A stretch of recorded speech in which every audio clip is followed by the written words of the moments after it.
আপনারা জানেন বর্তমান নির্বাচন কমিশন এবং বর্তমান গভর্নমেন্ট আমরা যেটা নিয়ে খুব ব্যথিত।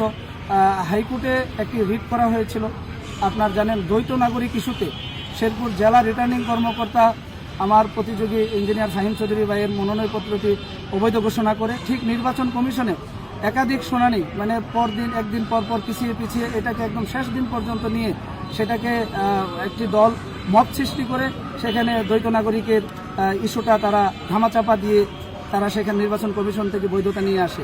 আমি এর পরিপ্রেক্ষিতে হাইকোর্টে রিট করি।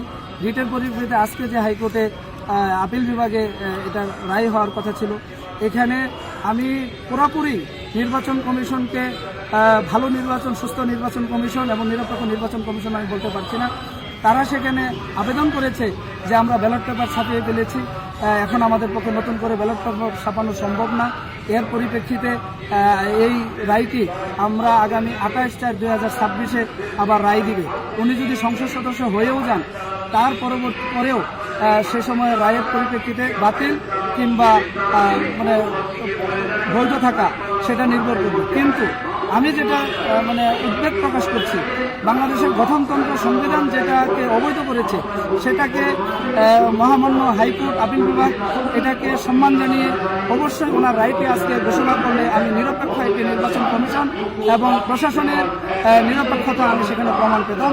কিন্তু এখন আমার কাছে উদ্বেগ হচ্ছে আসলে নির্বাচন কি সঠিক সুন্দর হবে কিনা এবং নির্বাচনের পরিবেশ ঠিক থাকবে কিনা, এবং যদি পরিবেশও ঠিক থাকে ইঞ্জিনিয়ারিং যে হবে না সেটার আমি সেটার জন্য আমি খুব উদ্বেগ আমার মাঝে কাজ করছে। ইঞ্জিনিয়ারিং হতে পারে সেই ধোঁয়াশা এখানে আছে।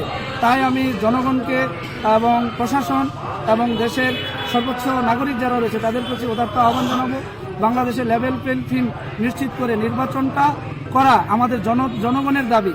তাই সবাইকে আমি আহ্বান জানাচ্ছি, প্রত্যেকটি জায়গা থেকে আইনের শাসন প্রতিষ্ঠা করতে গেলে এবছর 11 দলীয় জোটের পক্ষে দাঁড়িপাল্লার পক্ষে আমি সকলের সমর্থন চাচ্ছি এবং দাঁড়িপাল্লার পক্ষে এবং 11 দলীয় জোট সরকার গঠন করলে আইনের সুশাসন প্রতিষ্ঠা হবে ইনশাআল্লাহ।